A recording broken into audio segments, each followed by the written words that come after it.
Paulo VI proclamou Teresa de Jesus doutora da Igreja, pelo alcance dos seus escritos de sua mística espiritual, acentuando que a humildade é andar na verdade. Considerando a mestra de oração pelos seus ensinamentos, digo apenas que a oração foi a porta que me levou às grandes graças que recebi. Se a fecharmos, não sei como ele as poderá conceder. Iremos apresentar a figura de Santa Teresa de Ávila, os significados do seu doutorado para a Igreja e a importância deste fato para a teologia. Para essa conversa, teremos como convidada a professora Lúcia Pedrosa de Pádua, doutora em Teologia Sistemática Pastoral da PUC-Rio e especialista em Santa Teresa de Ávila. Professora e pesquisadora do Departamento de Teologia da PUC-Rio, membro da SOTER e da Academia Marial de Aparecida, líder do Grupo Moradas de Estudos Místicos, membro do Grupo de Pesquisa e Reflexão Círculo do Rio, coordenadora do ATAENTE, Centro de Espiritualidade da Instituição Teresiana no Brasil, dedicada à formação de cristãos leigos e leigas. Exerce o trabalho pastoral de formação bíblica e cristã junto à comunidade. Antes de passar a palavra para a nossa convidada, quero lembrá-los, qualquer pergunta é só deixar em nossos comentários. Obrigada, professora Lúcia, por ter aceito o nosso convite e fique à vontade. Obrigada, Michele, que bom estar aqui, não é? Obrigada pela apresentação, saudações a todos, a todas. Nós estamos num ano festivo, é um ano jubilar, como Michele já apresentou. Estamos celebrando 50 anos de Santa Teresa de Ávila, doutora da Igreja. Então é um tempo celebrativo e com o qual nós alegramos muito, com vários eventos aí em universidades e centros de teologia devido a esta celebração. E é o doutorado de Santa Teresa o tema deste nosso encontro, desta nossa conferência. E eu quero dizer aqui que eu tenho uma intuição ou uma intenção maior com esta conferência, que é trazer Santa Teresa de Ávila como uma inspiração eclesial para uma igreja em saída, uma inspiração teológica que contribua para a santidade dos cristãos e cristãs, uma santidade audaz, que contribua para os cristãos a serem cada dia mais sujeitos na igreja e na sociedade como ela foi. Não é? Uma teologia a serviço da humanização, não é? De uma imagem de Deus próximo, misericordioso, que humaniza e que nos salva e que nos transforma. Uma teologia que seja um discernimento de caminhos das comunidades cristãs e, especialmente, um caminho para as mulheres, não é? O magistério teológico nas universidades e nos centros teológicos. Então, eu tenho este pano de fundo que é muito importante, especialmente dentro deste pontificado do Papa Francisco, não é? De uma igreja em saída, uma igreja santa, uma igreja audaz e dialogal com o nosso mundo. Eu vou dividir este momento em 3 pontos, vou utilizar alguns slides em PowerPoint para facilitar a nossa comunicação. Primeiramente, eu farei uma breve apresentação da figura de Santa Teresa de Ávila, desta doutora da Igreja. Depois passarei ao doutorado teresiano e seus significados para a Igreja e para a teologia, certo? Então, vamos lá. Eu quero começar apresentando a figura de Santa Teresa como uma mulher inspiradora. Santa Teresa de Ávila, 50 anos de doutorado. Não é Não é muito tempo, é pouco tempo, não é verdade? Só depois do Concílio Vaticano II tivemos uma mulher doutora da Igreja. Na homilia do doutorado teresiano, o Papa Paulo VI, São Paulo VI, disse que Santa Teresa tinha a sabedoria das coisas divinas e sabedoria das coisas humanas. E é neste conjunto de humanidade que une, não é? Que nos diz que quanto mais de Deus, mais humana, quanto mais humana, mais de Deus, é que eu quero apresentar Santa Teresa de Jesus. É uma homilia muito bonita, está disponível online, não é, a todos os que quiserem ver a homilia do dia 27 de setembro de 1970, na missa celebrativa do doutorado teresiano. Então vamos a esta figura que teve esta pintura aí retratada enquanto ela vivia. Esta figura é a mais próxima que nós temos da figura humana de Santa Teresa. Ela era uma mulher muito espontânea. Ela, temos que dizer que quando viu esse quadro, ela não gostou, não é?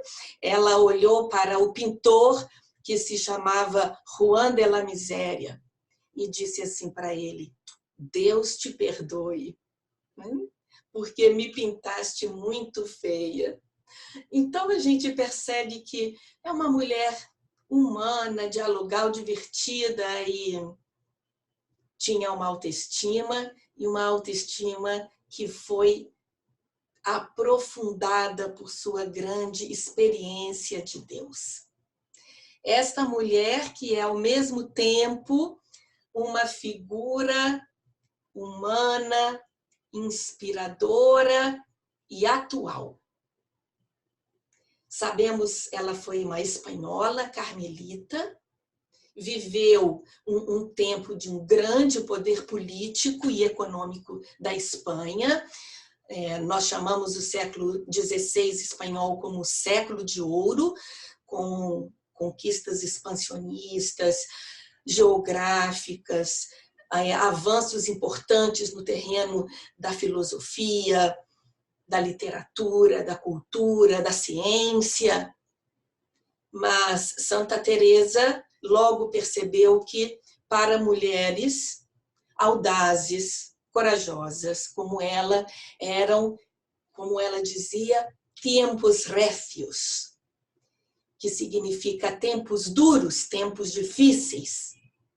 A sua vida, ela se desenvolveu, e sua obra se desenvolveu num contexto oficial radicalmente antifeminista, inquisitorial, que desconfiava, segundo as próprias palavras dela, de toda virtude de mulher. No entanto, Santa Teresa não se intimidou, situou-se como mulher, como sujeito atuante no seu tempo histórico. Como carmelita, fez parte do grande movimento de reforma da Igreja, reforma eclesial do século XVI, é fundadora das Carmelitas Descalças. Então, nós vemos que é uma mulher com uma enorme, ao mesmo tempo, capacidade de oração, de escrita e capacidade operativa, de realização. E aqui nós podemos ver isso retratado nestas imagens. Ela é, ao mesmo tempo, essa mulher da escrita profunda, da oração, a mestra de espirituais. E, ao mesmo tempo, esta andarilha, esta mulher com capacidade de gestão, de organização, que subvertia o que se esperava das mulheres no seu tempo. E isso não lhe custou pouco. Não é? É uma mulher de obras. E é também uma mulher escritora de obras literárias. Nós temos aí as suas principais obras. Ela escreveu clássicos da literatura e da espiritualidade universais, como o seu primeiro livro, que é o Livro da Vida, sua autobiografia, O Caminho de Perfeição, que é um livro pedagógico, didático, com o ensino da oração e um comentário ao Pai Nosso. Escreveu o livro das fundações, em cada uma das suas fundações, não foram poucas, foram 17. Ela teve tudo documentado, retratado, então nós temos aqui crônicas de época, cartas, que escreveu ao longo até a sua morte. Temos sua obra-prima, ou o seu livro da maturidade, chamado Castelo Interior ou Moradas. Uma palavrinha sobre as cartas de Santa Teresa. As cartas de Santa Teresa, as que chegaram até nós, chegaram num número de quase 500. Estão publicadas nas suas obras. Mas nós sabemos que ela pode ter escrito até 15.000 cartas. Toda a sua obra foi escrita entre os 50 e 67 anos de idade, quando ela vem a falecer. Eu tenho aqui nas minhas mãos as obras completas, de Santa Teresa em português. Aqui a edição da Loyola, a edição carmelitana. Aqui a edição das Paulinas. Vejam o tamanho e a largura do livro, não é verdade? E nestas obras nós vemos uma forma muito interessante de escrever, que se caracteriza por símbolos de diversos tipos. Nós temos símbolos arquetípicos, como é o símbolo do centro, o centro da pessoa humana, o centro luminoso, no qual do qual vamos nos aproximando através de moradas diferentes. Nós temos símbolos atraentes e também arquetípicos, como o símbolo da transformação do bicho da seda, a construção do casulo e sua metamorfose, e transformação em borboleta. Nós temos símbolos muito originais, como o jardim, a vida interior e a vida de oração, como um jardim que deve ser cultivado e que deve ser regado. E ele é regado através de água que é adquirida no poço ou é adquirida por nória, alcatruzes, por rio ou pela chuva. Então, são as formas diferentes de oração e de regar esse jardim. Nós temos o símbolo da humildade, que é a abelha. Está aqui pequenininha, não sei se vocês conseguem ver. A abelha humilde, vai buscando o pólen em diversas folhas, flores. Nós temos símbolos interessantes como o palmito, que é redondo, saboroso, está lá dentro. Por fora é duro. Deus é comparado a um jardineiro que cuida do nosso jardim. Nós temos símbolos essenciais, como pode ser o fogo, a terra, o ar. A água é um símbolo muito utilizado para a ação da graça na pessoa humana, o fogo para representar o espírito. Então, o que acontece? Nós temos um símbolo muito importante, que é o símbolo complexo do castelo interior. A pessoa humana é comparada a um castelo. Então, o que nós vemos? Nós vemos uma Teresa que está interessada em se comunicar. Estes símbolos, eles aproximam o leitor. Estes símbolos são sempre abertos a novos olhares, eles cativam as novas gerações e nos mostram também como Teresa tem uma pedagogia fina, como nos falou Paulo VI. Ela é uma verdadeira escritora, traduz na sua vida e na sua obra, na totalidade da sua obra, Teresa consegue traduzir esta relação intrínseca entre mística e ação e conseguem seduzir o leitor a esta vocação ao encontro com Deus. Vocação à oração. Então, isso faz parte, esta forma de escrever, faz parte desta figura humana de Santa Teresa. Mas vamos a outras características de Santa Teresa nesta sua humanidade.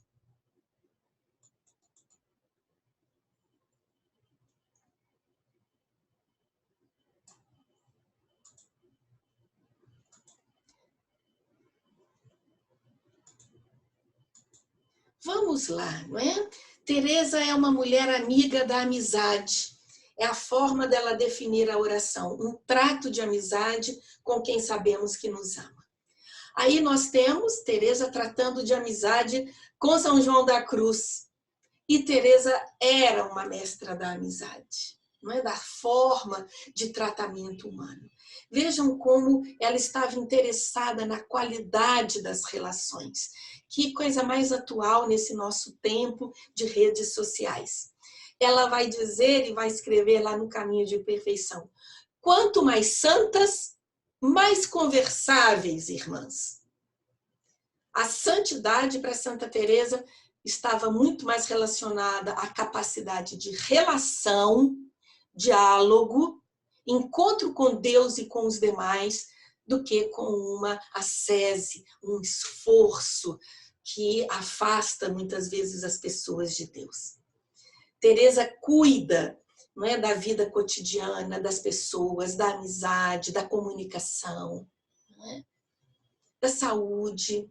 Está preocupada com as boas condições das casas para que as pessoas pudessem viver e conviver da melhor forma possível. A humanidade teresiana também é muito traduzida nas cartas, né? Em cada carta, nós vemos tantos assuntos que nós, escritores tão lacônicos do século XXI, ficamos impressionados. Né? Se pegarmos uma única carta, nós vamos encontrar ali uma pluralidade de interesses, interesses espirituais, mas também interesses práticos, como a construção de um forno, como a troca de doces, de marmelo, como a compra de casas, como o desejo de comprar rapidamente uma casa para não se perder dinheiro, não se pagar muitos juros. Teresa sabia trabalhar com assuntos econômicos, não é? Ela dizia que ela era uma grande pechincheira. Sou uma grande baratona, uma vez ela escreve.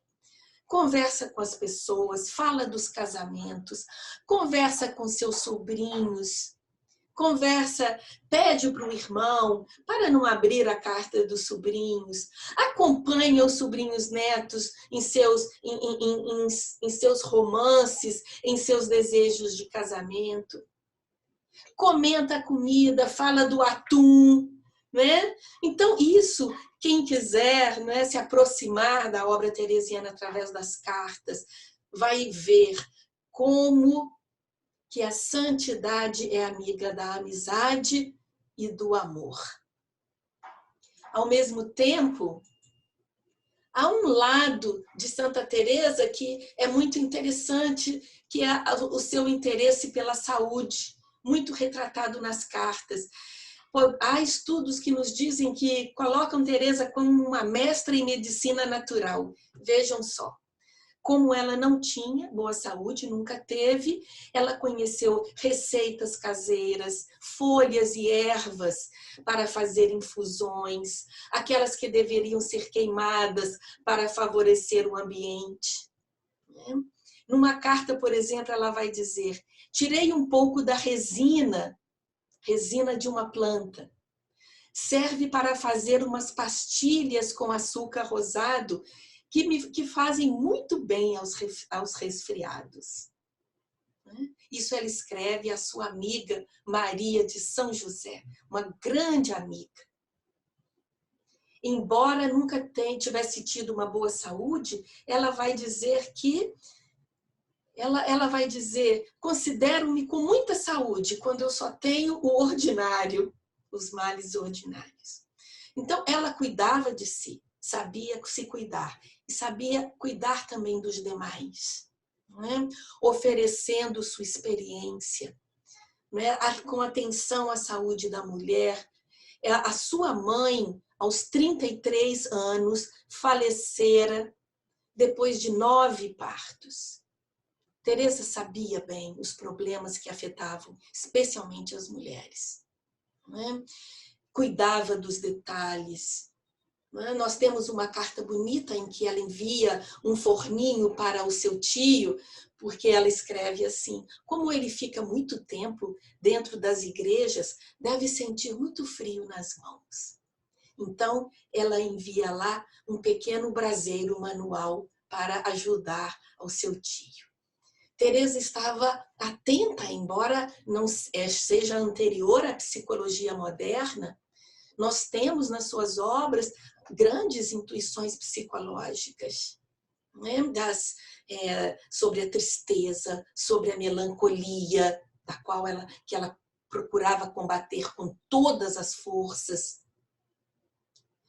Compreendia os males passageiros, né? Especialmente femininos. Pedia uma atenção especial às pessoas que estavam doentes, com febre. Pedia uma atenção especial alimentar as pessoas mais fragilizadas. Dentro também desta figura humana, nós vemos uma mulher com bom humor, aberta à festa. Ela tem o bom humor com relação às graves crises que ela enfrentou. Foram graves. E ela vai dizer, há uma carta que diz respeito aos graves problemas que ela enfrentou na ordem, ela vai dizer: realmente esses nossos negócios servem para nos fazer conhecer o mundo. Não parece outra coisa senão uma comédia. Então, ela é capaz de olhar para as graves crises e graves perseguições que ela pessoalmente, seus amigos mais próximos sofreram por causa da reforma. Ela é capaz de olhar com bom humor e falar: parece uma comédia. Diante das fofocas, ela também, não é? Ela vai sugerir o bom humor, não é? São disparates tão desonestos que o melhor é rir-se deles e deixa falar. Então, aí está. Teresa é amiga da música. Nós vemos nesta imagem uma pandeireta, não é? Ela tocava, estava interessada nas canções de Natal, na qualidade teológica das canções que eram cantadas nos conventos. Escreveu poesias muito belas, embora fosse mais a mulher da prosa, ela era uma mulher com uma sensibilidade para a música, para a poesia, mas atenção, de qualidade. Precisamos de músicas com letras de qualidade. E para isso ela era capaz de escrever cartas, mover céus e terra, para que enviassem aos seus conventos músicas com letras de boa qualidade no Natal. Vejam que perfil humano rico, não é verdade? Aí nós temos um mapa da Espanha e os conventos que ela pessoalmente fundou, circulou. E nesta andada, Teresa Andarilha, ela demonstra também um interesse social e um interesse político. É muito curioso o interesse político, o interesse pela paz. Ela é capaz de escrever uma carta, por exemplo, a um português, a Dom Teutônio, buscando um acordo de paz, em favor da paz. Vai escrever a ele que temia a guerra, que traz a morte e uma situação negativa para os cristãos. Vejam o que ela escreve sobre a guerra, em tempos em que há tão poucos cristãos, acabarem-se uns aos outros é uma grande desventura. Imaginem que Teresa está interessada também na América, porque muitos dos seus irmãos vieram para a América e ela tem notícias da América. Então nós temos relatos e testemunhos de que ela conheceu os absurdos e as barbáries e as injustiças da colonização. Ela reza pelos indígenas, pelos nossos índios. Teresa conheceu através de Frei Maldonado, que era discípulo de Bartolomeu de las Casas, que lhe deu muitas informações sobre a América. E isso vai despertar nela um grande desejo missionário e uma força para seguir nas fundações. Vejam só, não é? Tudo isso a gente só pode concordar com o Papa Paulo VI quando ele diz que Teresa tinha a sabedoria das coisas divinas e a sabedoria das coisas humanas. Não é verdade? Então, minha gente, a gente percebe com tudo isso como que Teresa vai tecendo uma humanidade que é atenta, interessada, transformadora das realidades, realidade das mulheres, realidade do seu tempo, da igreja. Ela é operante, ela é profética, é solidária. E é uma humanidade que vai sendo tecida juntamente com a sua experiência mística. Ou seja, a experiência do mistério é humanizadora. E quanto mais humana, mais o aprofundamento do mistério.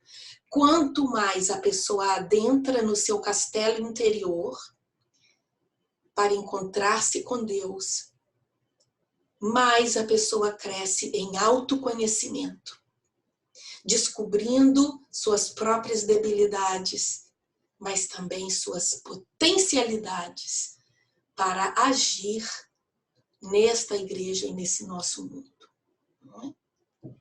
Muito bem. Então, eu espero ter dado aí um tiragosto, digamos assim, para esta compreensão da figura humana de Santa Teresa e de suas obras no sentido amplo, unindo não apenas o que nós lemos, mas também a pessoa que escreve, a pessoa que está por trás desta redação.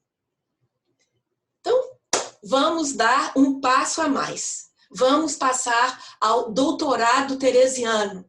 É um doutorado que tem história, embora tenha sido declarado, ou nas palavras de Paulo VI, reconhecido em 1970, nós temos aí uma grande história pregressa. Eu vou voltar aqui ao compartilhamento de tela para mostrar um pouco destas características do doutorado teresiano, desta história.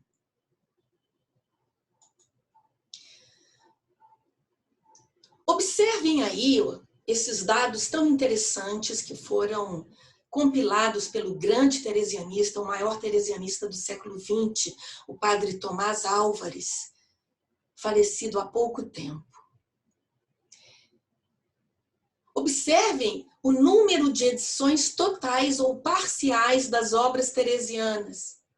No século XVI, vamos nos lembrar que ela morreu em 1582. Portanto, a primeira edição é posterior a isso, pouco posterior, né? Pouco tempo depois, 3 anos depois da sua morte, começam as edições, não é? E houve alguma parcial antes disso. 12 edições, só no século XVI. No século seguinte, 191 edições totais ou parciais das obras teresianas. No século XVIII, 99. No século XIX, 200 edições. E no século XX, até 1960, 340 edições. Tá? Até 1960, ou seja, antes do Concílio Vaticano II. Vamos pensar que depois do concílio há ainda várias celebrações, não é, de morte, dos 400 anos de morte, dos 500 anos de nascimento. Tudo isso vai gerar um grande número de novas edições das suas obras. Em que línguas? Em várias línguas. Não é? As línguas europeias, as línguas orientais, estão aí retratadas nestas edições, e isto é muito importante. Não é? Em português, nós temos ótimas edições de livros separados, portanto, as obras de Santa Teresa são muito acessíveis. Eu já mostrei, vou tornar a mostrar, esta aqui são as edições das obras completas, não é, da Loyola e da editora Carmelitana, e nós temos as obras completas também recém-traduzidas pelas edições paulinas, que também tinham algumas edições parciais. Portanto, as obras são acessíveis ao público do mundo inteiro. E isso já, o apreço editorial pelas obras teresianas já mostram, não é, o apreço do leitor e a influência do magistério de Santa Teresa antes mesmo da proclamação do doutorado teresiano. Aí nós temos uma folha autógrafa do Livro da Vida. Ela escreveu o Livro da Vida, não é? Com 50, 52 anos, não é? Houve uma edição anterior que não conhecemos, esta é a que nós conhecemos, e esta página eu fiz questão de colocar, é a famosa página em que ela diz que a oração nada mais é que um trato de amizade. Tratar de amizade, estando muitas vezes a sós com aquele que sabemos que nos ama. Se vocês querem encontrar, não é? Me parecer, tratar de amistad, estando muitas vezes tratando a solas com quem sabemos nos ama. Não sei se vocês conseguiram ver, mas aqui está, não é, o primeiro livro dela. Dizem que aos 14 anos ela escreveu um livro de cavalaria. Não chegou até nós. Chegaram os livros da sua maturidade, não é, espiritual. Estas obras teresianas, elas foram custodiadas com carinho. Primeiramente pela própria santa, com exceção da meditação sobre os cantares, que é um comentário que ela faz ao Cântico dos Cânticos, nós temos todas as obras originais, os autógrafos teresianos. Ela mesma reconhecia o valor dos seus livros, e a gente pode ver isso pelos títulos que ela dá, por exemplo, aos capítulos do Livro da Vida. Então, ela escreve, por exemplo, este capítulo é muito importante para os principiantes. Ou, aqui se fala muito bem os efeitos da oração. Pelos próprios títulos, a gente percebe que Teresa tinha carinho pelo que ela escrevia. Não é? Aqui há conselhos importantes. Ela chamava o seu livro, Segundo o Caminho de Perfeição, do meu livrinho. E uma vez, quando seu irmão pediu orientação espiritual para ela, e ela o acompanhou durante muitos anos, ela não falou para ele ler A Imitação de Cristo, que era um livro bem popular no seu tempo. Ela falou, leia o meu livrinho, O Caminho de Perfeição. Aquele meu livrinho que está na arca. não é? E deu até a chave da arquinha, onde estava o livrinho. Além disso, as suas irmãs, as carmelitas, copiaram os manuscritos com carinho. Há muitas cópias, não é? Muitas páginas eram lidas nos refeitórios. Mas nós sabemos que, e Teresa tinha consciência que o primeiro leitor dos seus livros sempre seria um varão, um homem, e um censor, ou seja, alguém que iria dizer se as obras da Madre Teresa eram ortodoxas ou segundo a teologia. Então nós sabemos que Santa Teresa, doutora da Igreja, estabeleceu um intenso, mas intenso diálogo com a teologia através dos seus amigos teólogos. A sua experiência de oração é uma experiência refletida, confrontada. Nunca, não é? Nem a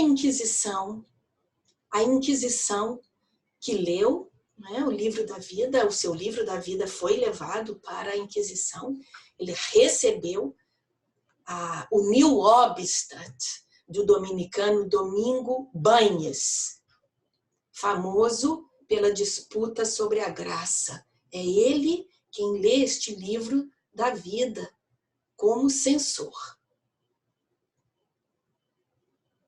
Como anedota verídica, temos que dizer que o Tribunal da Inquisição não devolveu o livro da vida, apesar do New Obstat. Pode ser que os inquisidores tenham gostado muito e tenham querido o livro para si, não é verdade? Podemos pensar nisso. A Inquisição, com seus métodos controversos, não pôde censurar nenhuma página de Santa Teresa, mas a fez sofrer bastante. A imprensa ampliou, não é, as possibilidades de leitura. Vários dos seus livros foram considerados desde o início joias da literatura. Este próprio livro da vida, depois da morte de Santa Teresa, foi requisitado pelo rei. Então o rei Filipe II colocou na sua biblioteca real, ali, juntinhos, um livro que era atribuído a Santo Agostinho, outro que era atribuído a São João Crisóstomo e outro, o livro da vida de Santa Teresa. É como se desde o século XVI, né, já era intuído que ela era uma doutora da Igreja, como Santo Agostinho e São João Crisóstomo. No século XX, foram feitas edições facsímiles das obras principais. E eu quero registrar que em 2002, o padre Tomás Álvares, grande teresianista que eu já mencionei, visitou a PUC Rio de Janeiro para a minha banca doutoral e presenteou a PUC Rio com a edição facsímil do Livro da Vida. Portanto, na biblioteca da PUC Rio, esta página que vocês estão visualizando aí pode ser encontrada. E é como escritora que os artistas vão retratar Santa Teresa, não é? Vejam aí, são grandes pintores, não é? Aí é Zurbarán, um grande pintor espanhol, também escultores conhecidos como Gregório Hernandes e autores modernos. Eles vão retratar Teresa com a pluma e com o livro.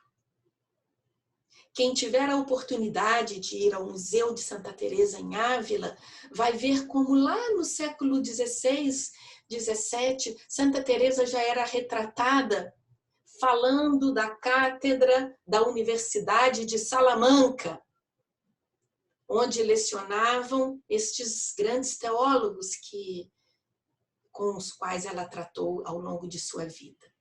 E nestas figuras Estes teólogos estão ali sentados como alunos e Teresa falando da cátedra. Isto é sintomático. Os artistas são os primeiros a perceberem, com a sua sensibilidade, a importância do magistério teresiano. Na introdução da primeira edição dos seus livros, o Frei Luís de León, que era um agostiniano, que vai introduzir, não é? Ele vai dizer, professor de Bíblia da Universidade de Salamanca, também perseguido pela Inquisição, né? Ele vai escrever lá que não se pode duvidar que o Espírito Santo fala por seus escritos, por sua mão e por sua pluma. Os processos de beatificação, de canonização de Santa Teresa também vão ressaltar o caráter carismático dos seus escritos, e a Universidade de Salamanca, em 1922, vai declarar Santa Teresa doutora honoris causa. Eu vou trazer para vocês esta fotografia. Bom, esta é a Santa Teresa aqui, esta escultura também importante, está, se não me engano, em Sevilha. Sempre como escritora, e escritora profundamente inspirada por Deus, pelo Espírito. Bom, como eu dizia, em 1922, a Universidade de Salamanca declarou doutora honoris causa. E vejam aí o que ela recebeu de presente. Não é? Um grupo de mulheres presenteou a ela este birrete de doutora. Então, eu bati esta fotografia quando eu estive na Espanha, em 2015, e pude encontrar esta curiosidade, né, para mostrar para vocês. Este é o birrete de doutora que um grupo de mulheres, chamado Damas Espanholas, deram de presente à doutora da igreja, ou melhor, a doutora honoris causa de Santa Teresa. Então, a gente percebe, não é, claramente que Teresa, ela vai ser contada entre os grandes místicos do Ocidente.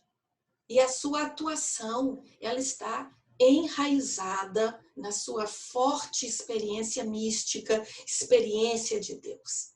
Apesar de tantos desafios, ela deixou uma espiritualidade capaz de formar amigos fortes de Deus. Ela escreve isso no livro da Vida, capítulo 15. Nestes tempos difíceis, são necessários amigos fortes de Deus. E a influência dos seus escritos, vejam só, vai passar para muitas gerações, para muitos santos, alguns deles que já foram declarados doutores da igreja. Não é?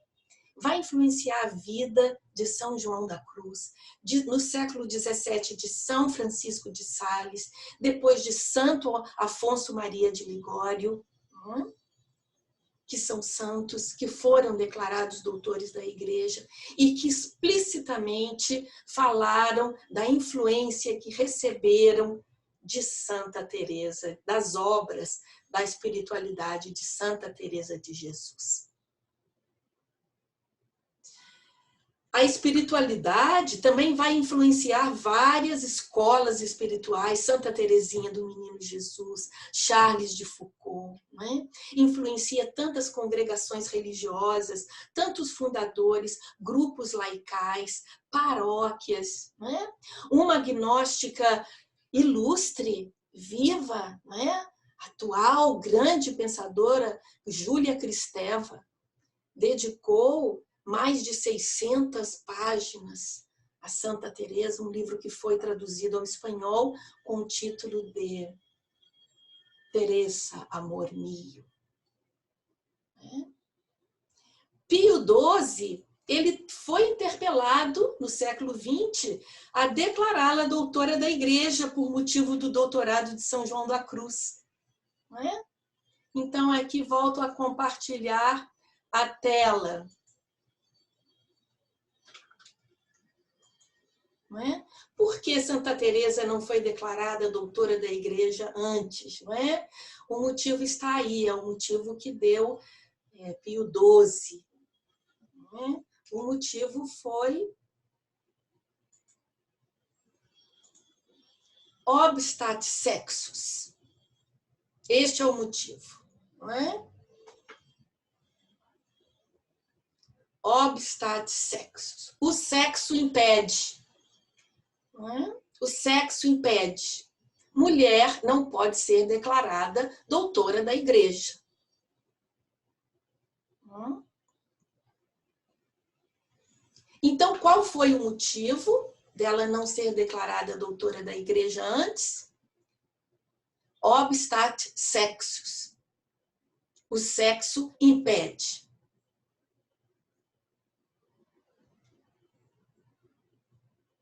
Mas nós sabemos que em 1970, o Papa Paulo VI a declarou doutora da Igreja. O que aconteceu? Teresa virou homem? Se era o sexo que impedia? Não, não é? O que aconteceu? O diálogo com a modernidade, que foi realizado pelo Concílio Vaticano II. Não é? As boas razões dos movimentos feministas dentro da Igreja Católica também influenciou.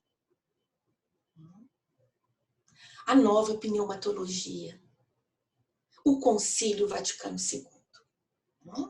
O que nós sabemos é que pouco tempo depois da clausura do Concílio Vaticano II, o Papa Paulo VI, não é? Por volta, creio que no ano 1967, de uma forma espontânea, num congresso, num discurso, num congresso de apostolado secular, ele vai manifestar a intenção de declarar Santa Teresa de Jesus e Santa Catarina de Sena como doutoras da Igreja Universal. Alguns pontos do concílio foram fundamentais para esta mudança. E eu tento aí resumir, não é? O primeiro, o Lumen Gentium, a Lumen Gentium, que é a Constituição Dogmática sobre a Igreja, número 12, ele vai ressaltar que o Espírito Santo santifica e conduz o povo de Deus também, né, repartindo seus dons a cada um como lhe apraz.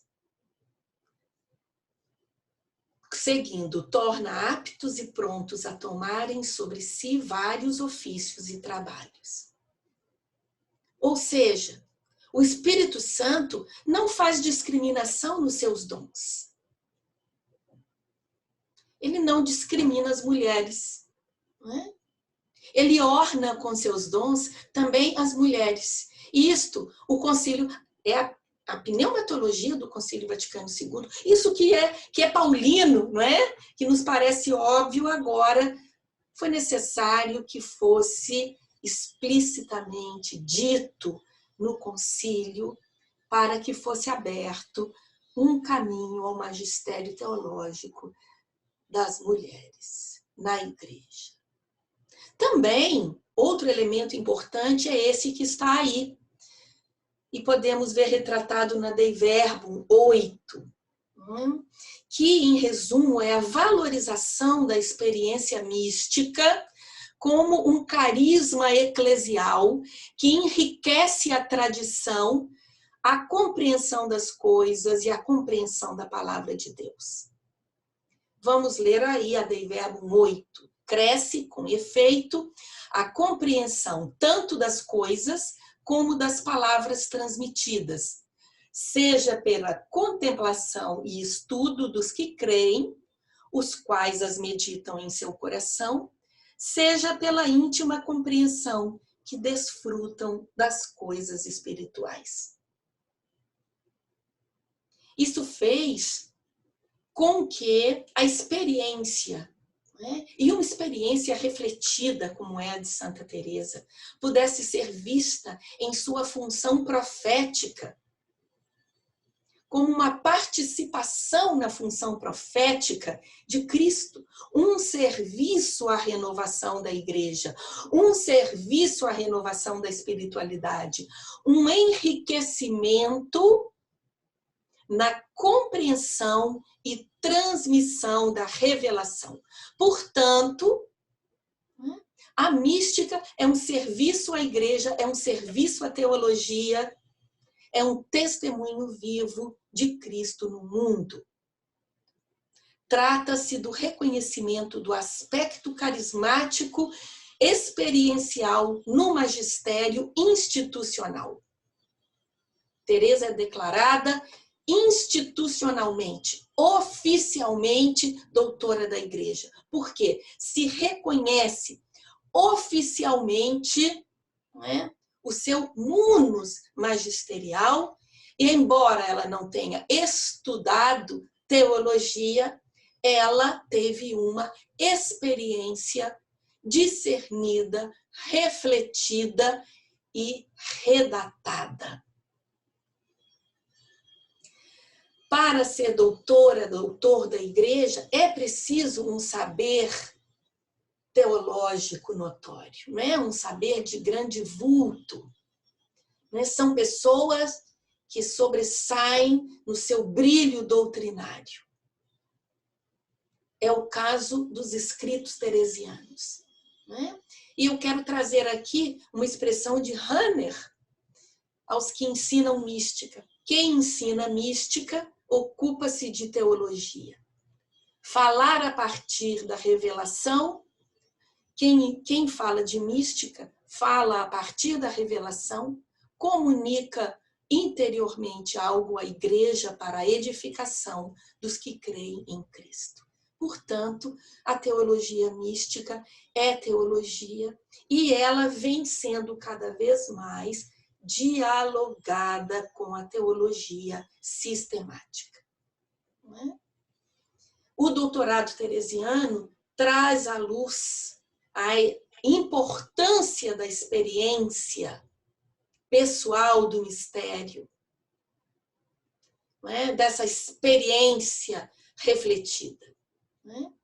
E vamos pensar que sem experiência, a mesma experiência dos discípulos de Emaús, que sentiram arder seu coração, sem a experiência não haveria reflexão teológica, sem a experiência da salvação, sem a experiência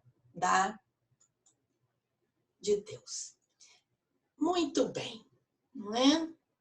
Então, vou dar um tempo aqui, não é? Não é para dizer, né, dar as boas-vindas aí, não é? Estou vendo também o Rodrigo. Tudo bom, Rodrigo? Que bom, né? A grande novidade do doutorado teresiano é o ser mulher. Né? Este é o elemento instigante, a novidade numa instituição antiga que é o doutorado. Não é? Há uma revalorização do papel da mulher na igreja. Trata-se de uma aprovação solene do munus magisterial da mulher na igreja. Não é? De forma irrevogável, de forma oficial. Para o doutorado da mulher, claro, Paulo VI, ele escolheu 2 tipos representativos, muito representativos, Santa Teresa de Jesus e Santa Catarina de Sena. 2 mulheres fortes, hoje nós poderíamos dizer feministas, pois desconheceram o papel que era comumente ou normalmente, culturalmente reservado às mulheres e reivindicam uma abertura de fronteiras, quer por suas fundações, quer por sua redação, quer por suas palavras. 2 santas de fama universal, 2 místicas com consequências eclesiais, ambas com uma espiritualidade profundamente centrada em Jesus Cristo e, ao mesmo tempo, sujeitos, não é? De grande dinamismo apostólico e eclesial. Então, vamos aí às razões, é a última parte da nossa exposição, né? Razões deste doutorado que transparecem na homilia de Paulo VI. Paulo VI, na homilia de 27 de setembro de 1970, ele faz entrever as seguintes razões para o doutorado teresiano. Primeiro, a atualidade da sua mensagem sobre a oração, e ele vai dizer, realizada a partir de seu testemunho místico e com fina pedagogia. Nós já vimos, não é, a fina pedagogia, não é, o cuidado com a redação, a simbologia. Mas vamos a esse tema da oração. De fato, é algo que hoje um grande número de pessoas se interessa pelos caminhos da oração. É um sinal dos tempos. E tem em Santa Teresa uma bússola para trilhar estes caminhos da oração. São admiráveis os símbolos que ela utiliza, a forma como ela expressa a sua experiência de oração, através do símbolo do castelo interior, não é? A oração como uma aventura do encontro, a oração como um trato de amizade, a oração como um estar, muitas vezes, a oração como um transformar-se em Cristo, a oração como uma entrada num casulo, e este casulo é Cristo, e deste casulo sai a pessoa transformada. E não são apenas os cristãos que leem e têm em Teresa uma referência nos caminhos do Espírito. Nós podemos dizer com certeza que Teresa é um patrimônio da humanidade. Sua experiência mística é referência para pessoas de outras, primeiro ecumênica, né? O nosso grupo de pesquisa, o grupo Moradas de Estudos Místicos, da PUC-Rio, ele é ecumênico. Então, do ponto de vista ecumênico, há um grande interesse. Eu pude ver, eu presenciei, não é, o anglicano Rowan Williams, num congresso teresiano, falando sobre a Eucaristia. E dizia que se nós compreendemos a Eucaristia como Santa Teresa, a Igreja Anglicana está plenamente de acordo.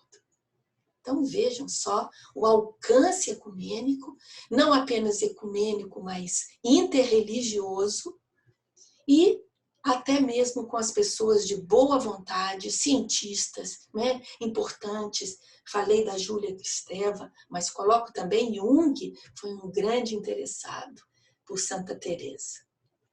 Então, o primeiro, né, é a atualidade da mensagem sobre a oração e a vida interior. Um segundo ponto é a dignidade da mulher e do seu lugar na igreja.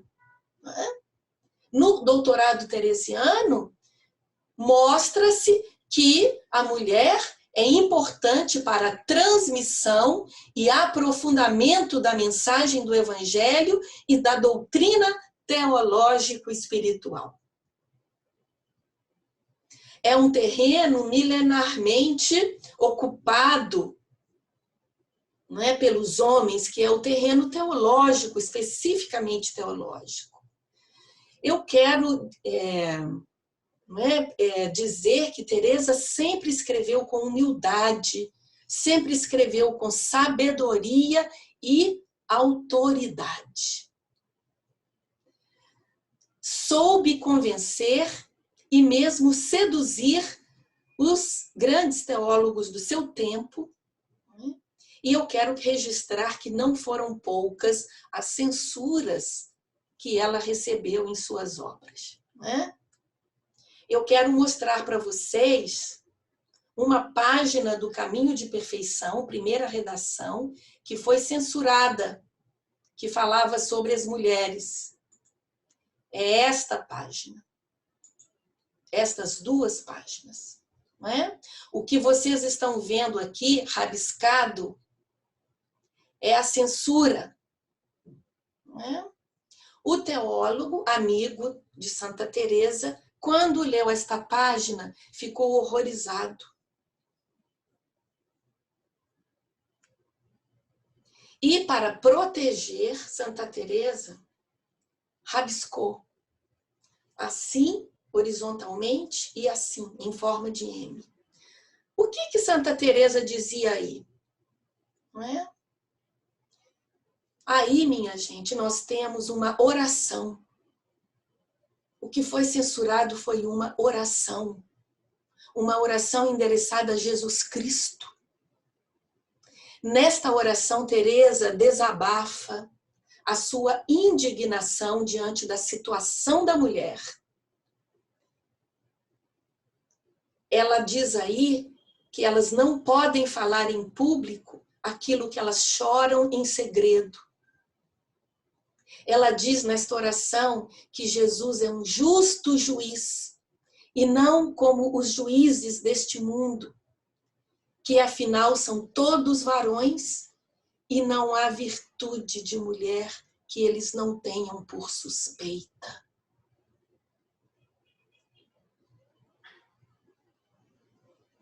Escrita hoje, nós poderíamos dizer que é uma página feminista, a página mais feminista de Santa Teresa. É uma oração. Quando andáveis pelo mundo, Senhor, não desprezastes as mulheres, diz ela.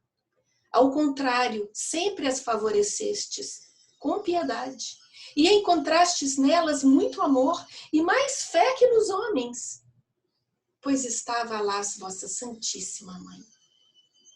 Não basta, Senhor, que o mundo nos traga encurraladas e incapazes para que não façamos nada por vós que seja válido em público, nem ousemos dizer algumas verdades que choramos em segredo? Não haveríeis vós de ouvir petição tão justa? Não creio, Senhor, de bondade e justiça, pois sois justo juiz, e não como os juízes do mundo, que como são filhos de Adão, e enfim todos varões, não há virtude de mulher que não tenham por suspeita. E ao final, né, como toda profeta, vai finalizar a oração com uma grande esperança. Sim, diz ela, algum dia haverá, meu rei, que tudo se conheça.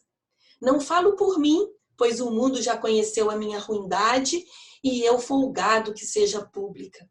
Mas falo porque vejo os tempos de tal maneira que não há razão para desprezar ânimos virtuosos e fortes.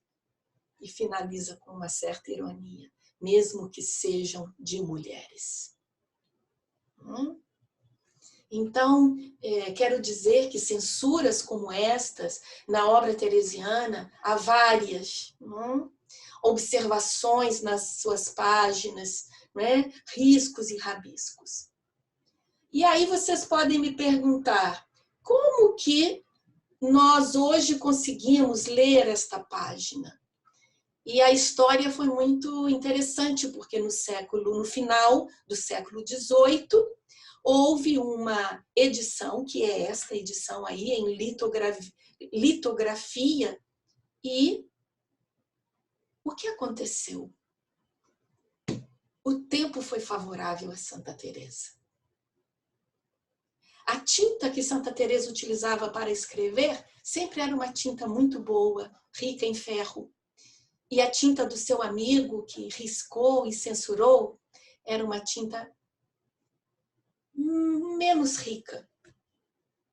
Isso fez com que, com o tempo, o risco do censor desbotasse e pudesse transparecer por debaixo da censura esta bela oração, não é? Que as edições modernas todas trazem. Esta bela oração. Isto é um bom símbolo para dizer que a palavra da doutora, a palavra de Teresa permaneceu. Precisou de tempo, porque a palavra da mulher num mundo machista e misógino, sempre é um fator de desconfiança.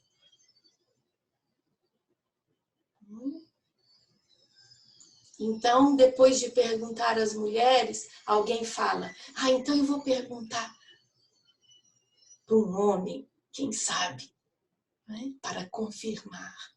Isso pode acontecer até mesmo na teologia. Então, Paulo VI, na homilia, vai afirmar a dignidade da mulher e de seu lugar na igreja.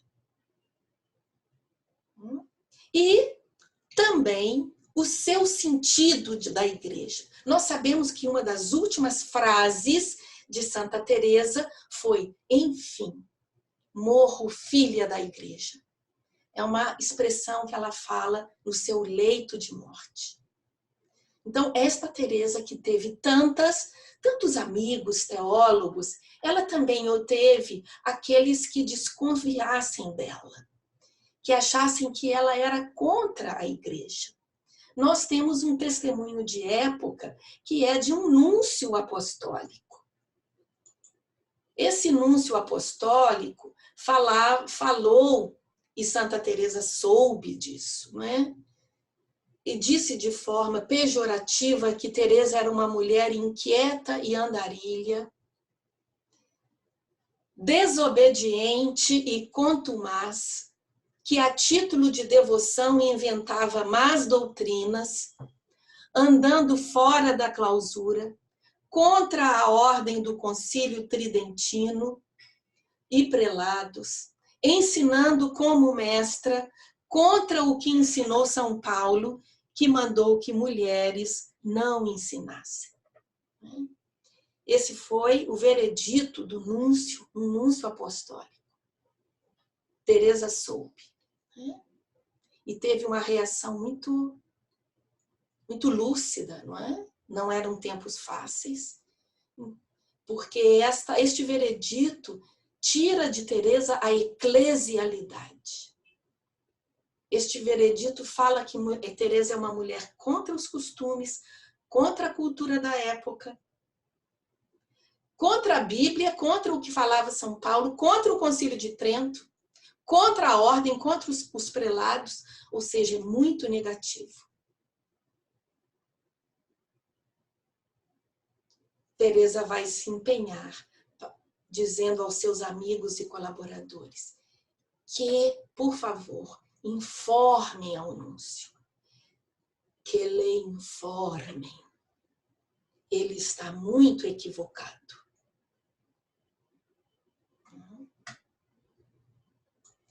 E nós vemos como que a história, ela tem disso, não é? 500 anos depois, quase 500 anos depois, é precisamente o sentido de igreja um dos motivos do doutorado teresiano. O que mostra que ser igreja tem esta dimensão, ao mesmo tempo, de amor e de transformação. Ser igreja é também ajudar, com a visão profética, a transformá-la, reformá-la, renová-la, segundo as novidades do Espírito Santo. Isto é muito importante. Frutos do doutorado teresiano, não é? São muitos os frutos. Aí eu coloquei nesta imagem uma figura muito linda de um escultor moderno. Ele é chamado Emílio Sanches e é da mesma cidade de Santa Teresa e faz esculturas com produtos naturais da terra de Ávila. Então ele fez esta bela escultura chamada A Doutora, não é? Em que nós a vemos aí e conota, através da sua arte, a inspiração do Espírito, sua autoridade de doutora da igreja. Não é? Ela mesma nos apresenta os seus escritos. na outra mão, a pluma. São os frutos, não é? Apesar da homilia de Paulo VI ter indicado alguns elementos, nós vemos que os frutos foram além das expectativas. O doutorado teresiano provocou um verdadeiro florescimento de estudos literários e doutrinais, teológicos, em torno à obra de Santa Teresa. Abordagens novas, uma verdadeira releitura da obra teresiana na perspectiva do Concílio Vaticano II. Abordagens metodológicas, abordagens de conteúdo. Viu-se que Santa Teresa contribuiu, não é, com o diálogo interreligioso, que exigia a contribuição de outras disciplinas, como a história e como a metodologia. Então, vejam só, vou fechar os slides, né, para colocar algumas linhas de orientação e de abertura que estão dentro destes frutos do doutorado teresiano. Primeiro, a valorização de uma teologia narrativa. A linguagem narrativa do Livro da Vida é extremamente rica. Trata-se de uma história de salvação. É a narração de um encontro com Deus. É a narrativa de uma história pessoal de salvação. Vida, fala o teólogo Moltmann, é uma biografia teológica. Nós temos estudos e análises a partir da teologia simbólica, estética, mistagógica. Muitos dos conteúdos teresianos foram estudados. Não? Nós temos um jesuíta que foi muito tempo o professor em Roma, o Charles Bernard. Ele vai dizer que os livros dos místicos são verdadeiras teologias indutivas. Então é possível encontrar todos os temas teológicos nos grandes místicos. Então, nós temos ali nas obras teresianas o testemunho de Deus, não é? Do Deus vivo e verdadeiro. Se há algo que nós podemos falar de Santa Teresa é que ela é testemunha do mistério de Deus. O mistério trinitário foi estudado e continua sendo estudado. Não é? O que ela nos fala da experiência trinitária? Ou da relação com o Pai? Como a ideia do Pai se transforma à medida em que a relação com Cristo vai aprofundando? Como ela vai percebendo a ação do Espírito? Quem é o Espírito? O que faz o Espírito? A pneumatologia. Uma pneumatologia através de símbolos, através do fogo. Eu mesma estudei, e está no meu livro Santa Teresa de Jesus, Mística e Humanização, esta experiência trinitária, esta experiência antropológica, sempre num diálogo da teologia sistemático-pastoral com a teologia mística. A cristologia teresiana foi tão estudada pelos teólogos de Roma, da Espanha, do Brasil. Coloco aqui o nome do Secundino, que é Secundino Castro, do mistério trinitário Tomás Álvares. A pneumatologia implícita através de símbolos, de ações, as funções eclesiais do espírito, a antropologia teológica, que muito também me interessa pessoalmente, como professora de antropologia teológica. Ali nós temos, na sua obra, por exemplo, do Castelo Interior, uma verdadeira exegese do que significa ser criado à imagem e semelhança de Deus. O aspecto eclesial, o que significa sentir com a igreja como profeta. o profetismo que faz avançar, que cria conflitos, que cria mal-estar, como criou. Santa Teresa foi muito querida pelos teólogos, mas também provocou que eles transformassem a sua forma de ver a mulher. A igreja trabalha também com conflitos, e isso faz parte do nosso caminhar para uma purificação, para uma reforma, para novas relações, para uma existência pascal, para um humus que acolha a comunidade de fé, que ajude a crescer em verdade, em liberdade. Portanto, um aspecto eclesial. Há tantos elementos nas obras teresianas. Intuições sobre os sacramentos. Eu comentei sobre o anglicano Rowan Williams, né? Que num congresso, lendo sobre a Eucaristia em Santa Teresa, disse: assim como ela fala, nós estamos totalmente de acordo. A escatologia, o mistério do mal, ainda mal estudado. A oração, que é um tema bem estudado, né? Mas sempre com novidades, sempre com a novidade das novas gerações, com a sensibilidade das novas gerações e das novas teologias, não é? Isso é muito importante. A sensibilidade social, a defesa da mulher,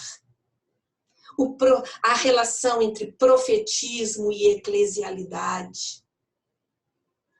Tudo isso e mais, não é?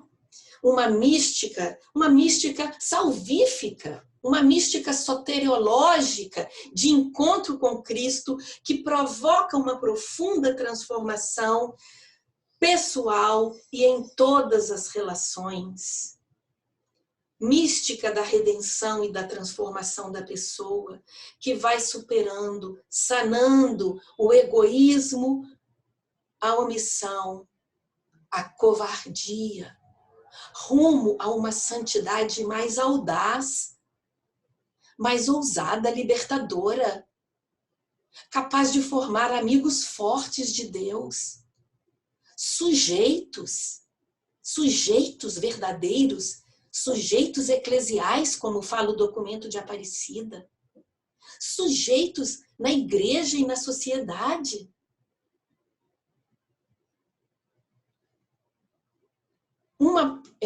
A experiência das ordens religiosas, quanto Teresa tem a contribuir para a vida religiosa.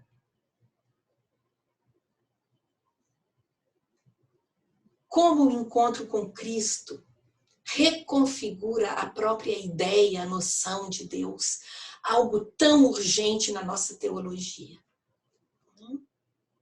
E a própria experiência mística, não é? Hoje nós estamos em tempos muito confusos de visões, não é verdade? Visões de anjos, visões de Maria. Então, Teresa tem muitos elementos aí para um verdadeiro discernimento. Vejam o que ela fala. Ela nos diz, não é? Ela nos diz, no livro da vida, que uma coisa é receber do Senhor a graça, a experiência. Outra coisa é entender o que aconteceu, qual o favor e qual a graça. Outra, finalmente, saber discernir o que é importante, o que é de Deus e explicar o que é. Santa Teresa, que foi agraciada com muitas experiências místicas, viveu esse processo.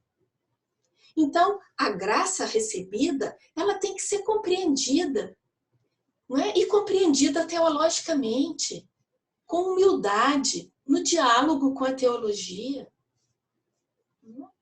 Saber discernir. Nós vemos, não é? ela, Teresa, discernindo essas graças nas suas redações e explicando, porque a graça experimentada, né, em Teresa, ela é cada vez maior, ela é progressiva, é uma graça de Cristo.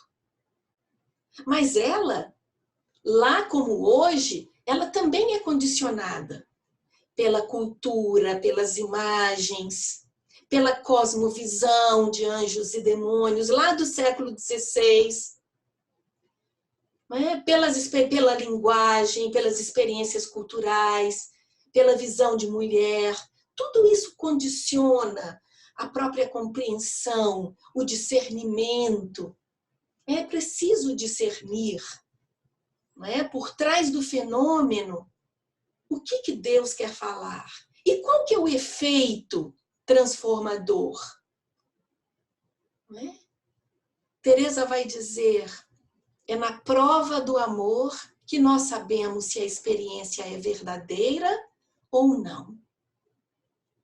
Se a experiência corta as relações da pessoa, se a experiência deixa a pessoa autocentrada, não é uma verdadeira experiência.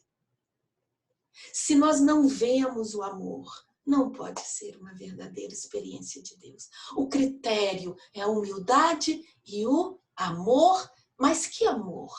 O amor concreto, o amor de uns pelos outros, fazendo o que está ao nosso alcance de forma concreta. Então, a nossa doutora da igreja recebe a graça, busca compreender, discernir e conseguiu explicar, deixando esta literatura incrível, não é?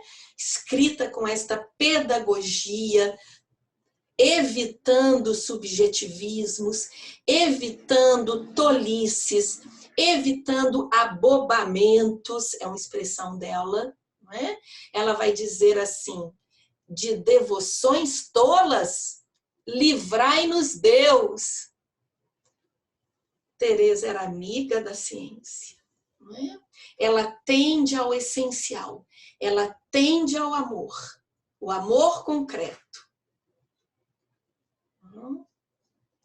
E esse estudo teresiano, não é? Este estudo teresiano desta mulher inquieta e andarilha, não é? Ele continua. No ano teresiano, que foi 2015, o Papa Francisco abriu o ano teresiano dizendo que nós devemos aprender a ser peregrinos na escola da Santa Andarilha. Aquilo que foi dito pelo núncio de forma pejorativa, hoje em dia, não é? E no século XX, foi visto como algo positivo. É importante ser peregrino, é importante ser andarilho. Não é? Aí nós temos, né, o Papa Francisco, e ele tem na mão esse cajado de Santa Teresa, o original. Não é? Então, aquilo que foi não é, há 500 anos, há quase 500 anos atrás, dito de forma pejorativa que ela era uma mulher inquieta e andarilha, pelo núncio, não é, com tudo que nós vimos, não é? Hoje nós vemos, né, que devemos aprender. E de fato, nós temos aí um desenvolvimento muito interessante. Para vocês terem uma ideia, no ano 2015, houve um congresso internacional para cada livro de Santa Teresa, tá? Eu até trouxe aqui da biblioteca, né, para vocês visualizarem as atas dos congressos teresianos só de 2015.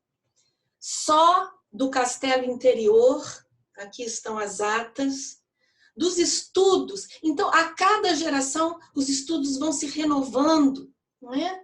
Então, aqui sobre o castelo interior, se continua estudando sobre a graça, a cristologia, a experiência trinitária, a dimensão literária, as dimensões históricas dos textos teresianos.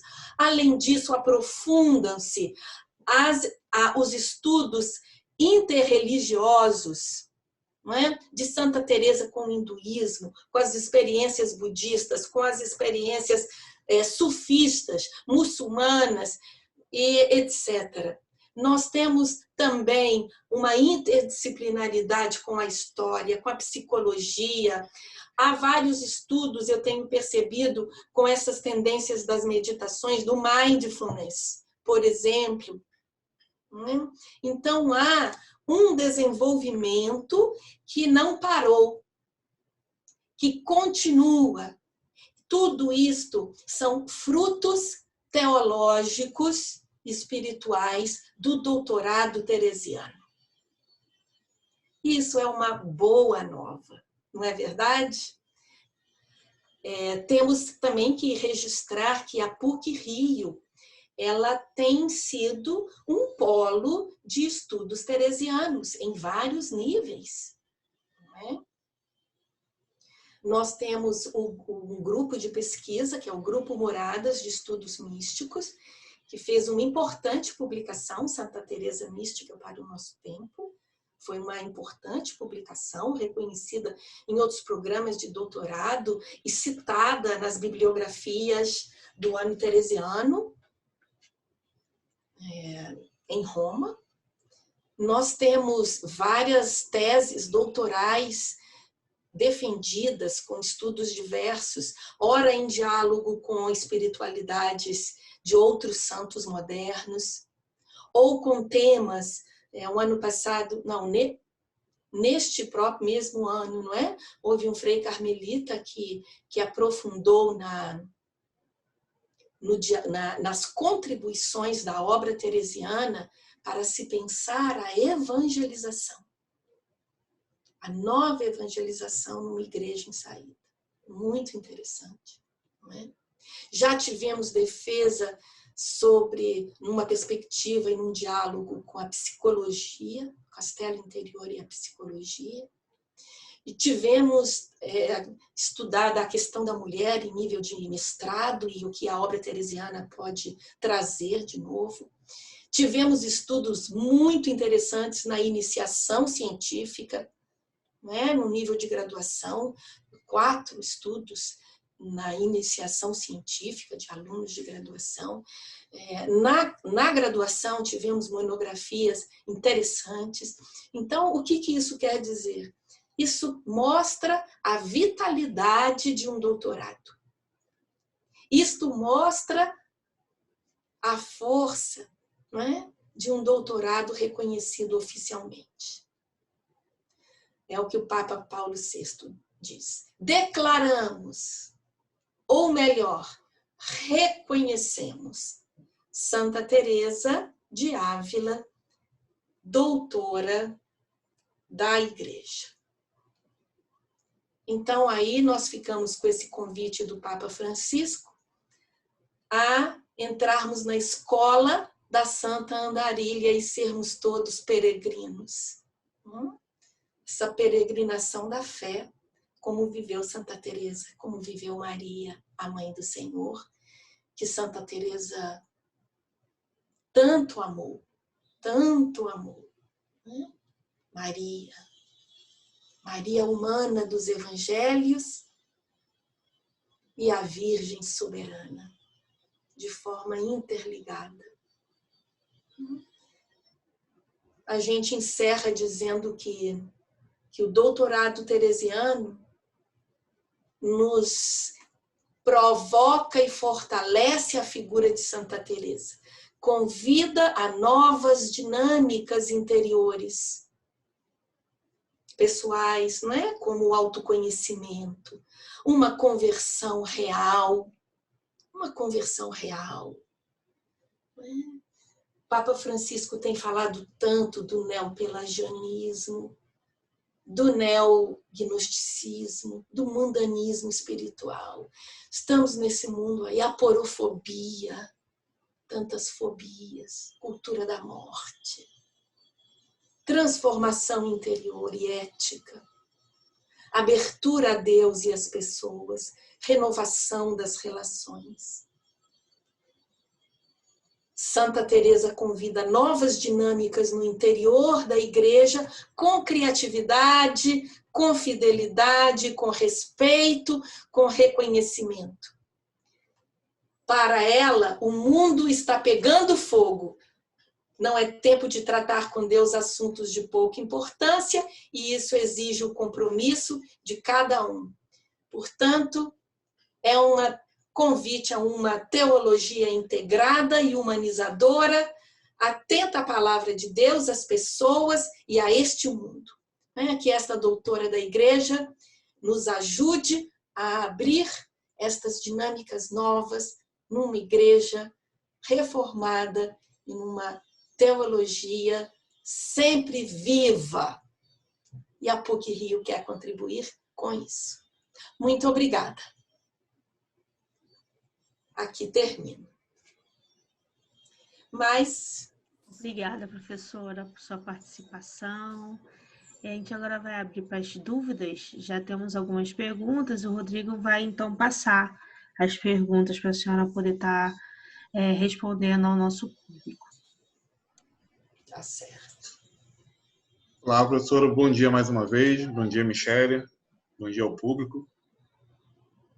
O Ricardo Adriano, lá pelo YouTube da Teologia à Distância, ele pergunta assim, né? Ele fez a primeira pergunta sugerindo uma indicação de uma leitura inicial, né? Depois ele de uma carta inicial, né? Então depois ele conserta e perguntou qual obra ele deve começar essa leitura de Santa Teresa. Qual obra você indica a pessoa que nunca leu Teresa na vida? Qual obra deve começar? Aí eu diria que o livro da vida, que é a autobiografia dela, ela fala um pouco da sua infância, desde a sua infância, como ela foi desenvolvendo a sensibilidade para Deus, como a adolescência dela, a opção pela vida religiosa, esses desencontros, a crise espiritual, a conversão dela aos 39 anos, segunda conversão, aos 39 anos, para uma vida mais autêntica. Portanto, é interessante ler o livro da vida com calma, não é? Foi muito importante para uma santa moderna, como foi Edith Stein, e é importante para cada leitor, porque ele pode espelhar a sua vida na vida dela. Sendo uma biografia teológica, não é? Como fala Moltmann, né? Uma biografia teológica, a gente também pode olhar para a nossa própria biografia como uma história de salvação. Agora, eu fui numa paróquia e fizeram essa mesma pergunta para a pessoa que estava moderando. E ela falou assim, você tem que ler o livro do Grupo Moradas, que é Mística para o Nosso Tempo. Aqui que a gente entende tudo para começar a ler as obras de Santa Teresa. Uma boa indicação também, né? Foi divertido, né? Santa Teresa, Mística para o Nosso Tempo, editora Reflexão, PUC-Rio. Ótimo. A Ila Luzia Andrade, né, pelo Facebook da Teologia, que bom. Ela dá o parabéns à senhora pela palestra, né? E há uma vida sua, professora, sobre a vida de Teresa, que a senhora escreveu, algum livro seu que a senhora escreveu sobre Teresa? Para que possa indicar para ela? Sim, eu tenho o meu livro Santa Teresa, Mística e Humanização. Vou compartilhar essa capa, né, pelas Paulinas, Santa Teresa de Jesus, Mística e Humanização. Isso como livro, né, foi editado pelas Paulinas e então, se tiver o interesse, né, na internet também, nos artigos também, Aila, você encontra. Um abraço. Já é conhecida essa, né? Eu gostaria de conhecê-la mais. né, pessoalmente, quem sabe. O Adalza Caxias, ele lá pela página do Facebook, pergunta: em função do período e do predomínio masculino no clero, a função ativista social, política e histórica na época, né, e que foi ativamente atuante, Teresa, isso foi um divisor de águas para outras mulheres também? Ou foi um pontapé inicial para que outras religiosas iniciassem os mesmos ideais, né? E qual a posição da igreja hoje frente às suas ações? De Santa Teresa. A posição, qual que é o nome da pessoa? É o Adalza. Adalza. É. Então, a posição atual é isso, é doutora da igreja, Santa Teresa, doutora da igreja. Ela já foi lida sob muitas perspectivas. No tempo dela, claro, ela sempre foi admirada, ela teve os problemas com a Inquisição, que a fizeram sofrer muito, muito, não é? Mas sobre ela nunca pesou a mais mínima sombra, nem de ortodoxia, nem de nada, nem na sua ação, nem na sua redação. No primeiro tempo, foi dada muita ênfase aos aspectos extraordinários da sua experiência mística. Então, especialmente as suas visões trinitárias, a sua relação com Cristo, as suas locuções, ou os raptos do espírito, voos do espírito, e tantas, o que nós chamamos de experiências psicossomáticas extraordinárias, levitação até, não é? Que ela viveu, e que levaram a ela um profundo conhecimento de Deus. Não é? Ela diz que ela como ver a Deus. Ela nunca disse que vê a Deus. É como que vê, porque é uma forma particular, interna, interior, intelectual, como ela chama, não é? As suas visões. Nunca foi uma visão com estes olhos nossos. Então, num primeiro momento, se deu muita ênfase a estas grandes visões de Cristo e trinitárias teresianas. Também se deu muita ênfase à sua relação com as grandes ordens religiosas, os carmelitas, dominicanos, né? Franciscanos e jesuítas, especialmente com quem ela teve muita relação, conheceu muitos teólogos. Então, esta dimensão social e das cartas, ela vai sendo trabalhada num momento posterior, não é? E é por isso que eu digo, em cada momento histórico vão sendo descobertas novas tendências também de estudo dela.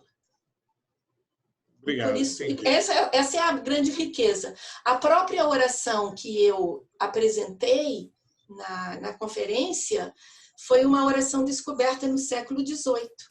Só foi possível pela edição em litografia. Então, aí foi possível conhecer esta oração feminista, não é, dela? É uma bela oração que mostra como que a amizade com Cristo e o enraizamento em Cristo é fonte de uma descoberta de uma profunda dignidade, né?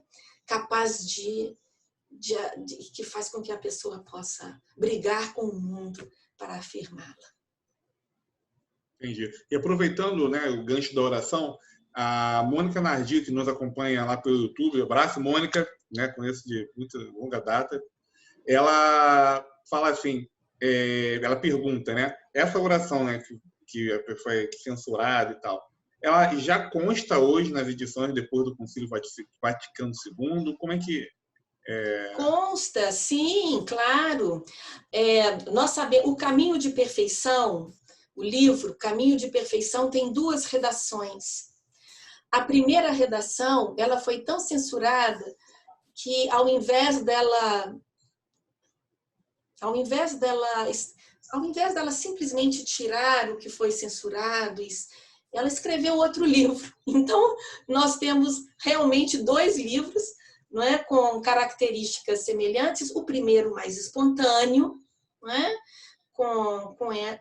E é neste primeiro livro, esta primeira edição, que é chamada O Códice de El Escorial, que nós temos esta oração.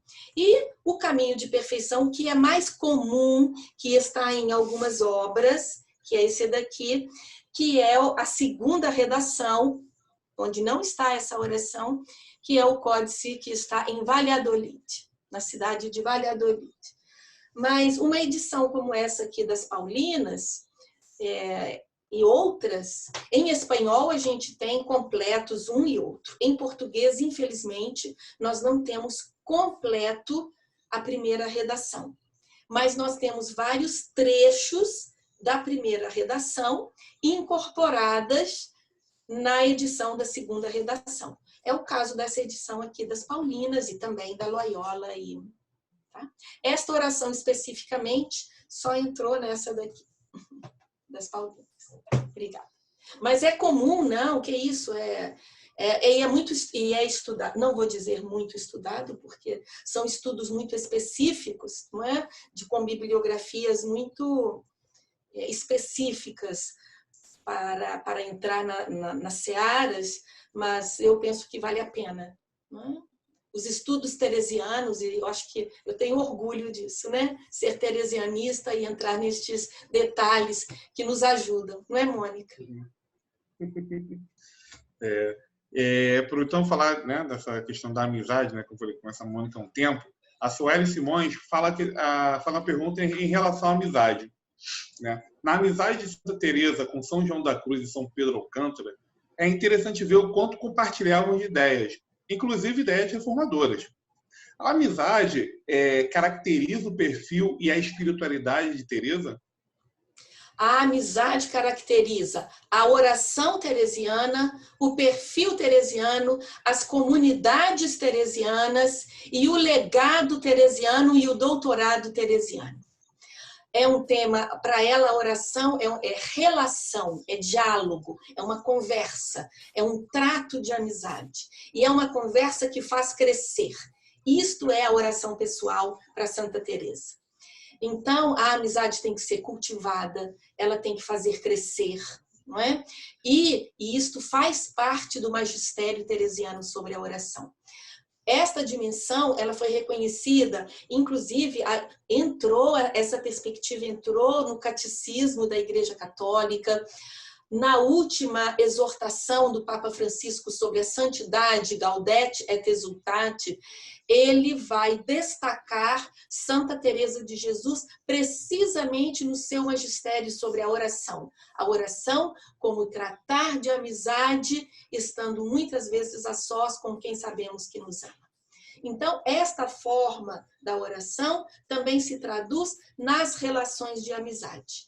E sim, ela tratou com muitos amigos, selecionou amigos. Há um tempo na vida dela que ela vê que ela precisa selecionar as amizades, porque algumas também não a ajudavam a crescer.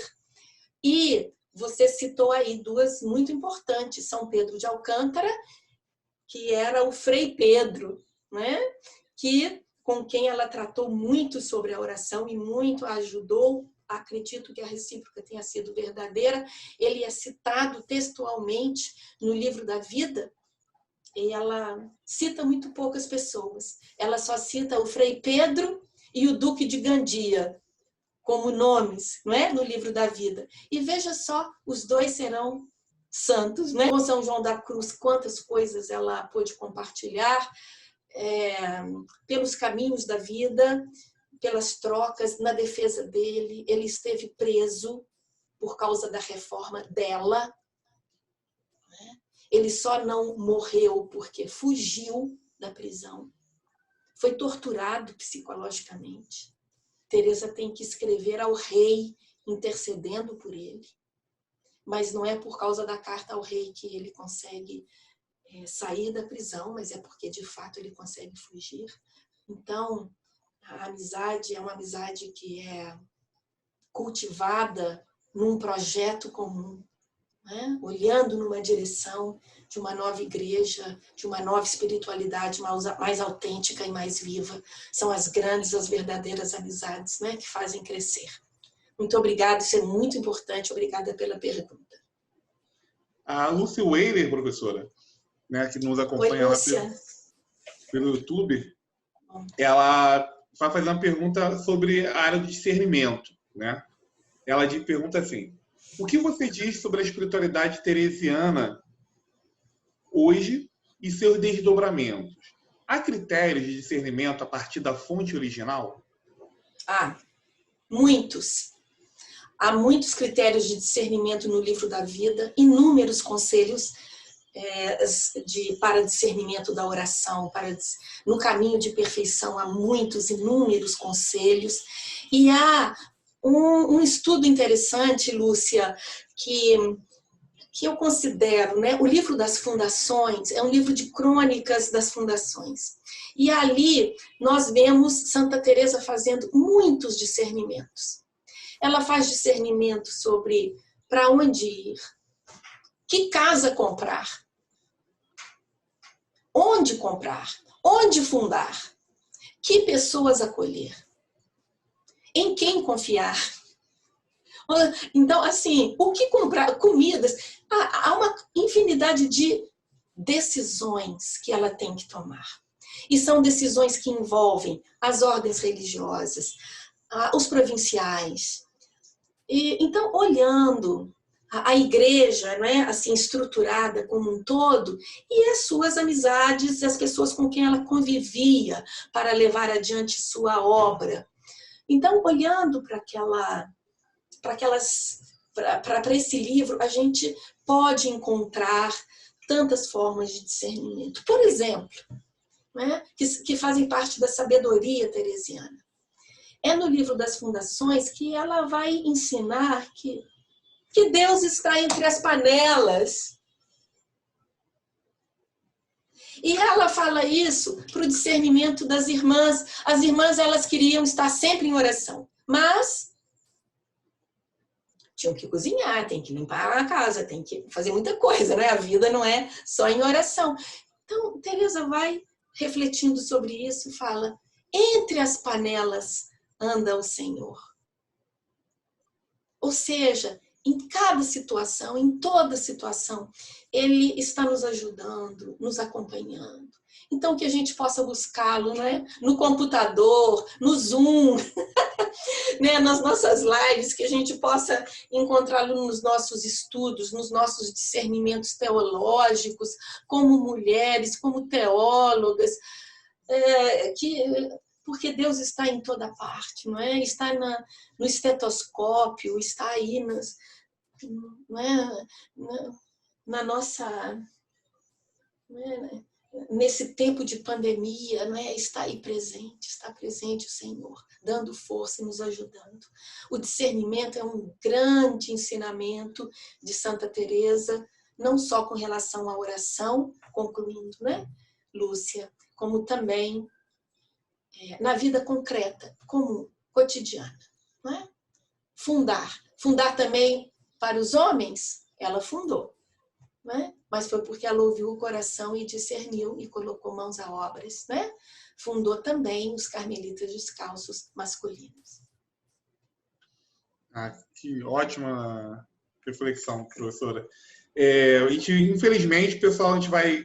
vou fazer a última pergunta. Né? O pessoal vai fazer criar online, criar virtual, que pena que está acabando. Está muito bom o bate-papo, as pessoas estão elogiando. Né? Eu vou terminar eu escolhi aqui uma pergunta que é até assim, uma pergunta de continuidade. Né? Vou falar que essa pergunta é uma pergunta de continuidade. Foi feita pelo Lídio Pereira, ele está lá no nosso Facebook da Teologia à Distância. Ele pergunta assim: há um grupo que trabalha essas nuances de Santa Teresa que seja possível participar? Como grupo, aí tem que buscar as instâncias, não é verdade? Na PUC Rio, nós temos o grupo de pesquisa, então é focalizado para isso. Em alguns momentos também, como disciplina de pós-graduação, foi oferecida. Né? No ano teresiano, por exemplo, houve um curso de pós-graduação totalmente dedicado à doutrina teresiana. E nós temos... e aí não existem centros de espiritualidade. Agora, É bonito ler Santa Teresa em grupos.